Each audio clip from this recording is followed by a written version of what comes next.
നിങ്ങൾ അറിഞ്ഞോ?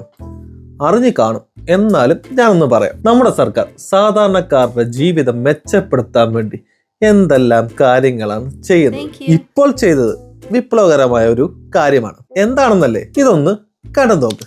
First on reporter. സംസ്ഥാനത്തെ തടവുകാരുടെ കൂലി കുത്തനെ കൂട്ടിയ സർക്കാർ. ശിക്ഷാ തടവുകാരുടെ പ്രതിദിന കൂലി 10 മടങ്ങ് വരെ വർദ്ധിപ്പിച്ചുകൊണ്ട് സർക്കാർ ഉത്തരവിറക്കിയിരിക്കുകയാണ്. 63 രൂപയുണ്ടായിരുന്ന വേതനം 520 രൂപയായും 177 രൂപ എന്നത് 560 രൂപയായും 152 രൂപ എന്നത് 620 രൂപയായും കൂട്ടിയിരിക്കുന്നു. 4 സെൻട്രൽ ജയിലുകളായി കഴിയുന്ന 3000-ലധികം തടവുകാർക്ക് ഈ ആനുകൂല്യം ലഭിക്കും. രാഷ്ട്രീയ തടവുകാർക്കും ഇതിന്റെ ഗുണം കിട്ടും.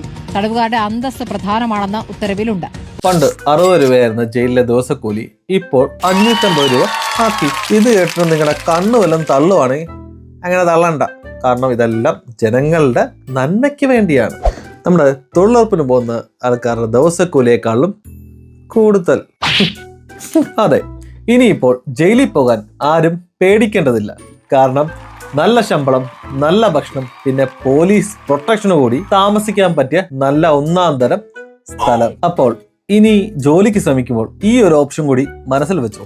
കാരണം നമ്മുടെ കേരളം എപ്പോഴും മുന്നിലാണല്ലോ, പ്രത്യേകിച്ച് ഇങ്ങനത്തെ കാര്യങ്ങളിൽ. ഇത് മാത്രമല്ല, ഈ ജയിലിൽ കിടക്കുന്നവർക്ക് ഗ്രാറ്റുവിറ്റിയും പ്രൊവിഡന്റ് ഫണ്ടും പിന്നെ പെൻഷനും കൂടി കൊടുക്കണം. അങ്ങനെ കൊടുത്തു കഴിഞ്ഞാൽ നമ്മുടെ കേരളം എല്ലാ കാര്യത്തിലും മുൻപന്തിയിൽ തന്നെ നിൽക്കും. പക്ഷെ എന്റെ അഭിപ്രായത്തിൽ ഈ ശമ്പളം കൂട്ടല് വലിയ കാര്യമല്ല. കാരണം മിനിമം ഒരു 1000 രൂപയെങ്കിലും അവർക്ക് കൂട്ടണമായിരുന്നു. ആശാ വർക്കർമാർ ഇവിടെ രാപ്പകൽ സമരം ചെയ്തിട്ട് പോലും ഇവിടുത്തെ സർക്കാർ 1 രൂപ പോലും കൂട്ടിക്കൊടുത്തിട്ടില്ല. ഈ ജയിലിൽ കിടക്കുന്നവരൊക്കെ നമ്മുടെ നാടിന് വേണ്ടി നല്ല കാര്യങ്ങൾ ചെയ്തിട്ടാണല്ലോ അവർ ജയിലിലേക്ക് പോയേക്കുന്നത്.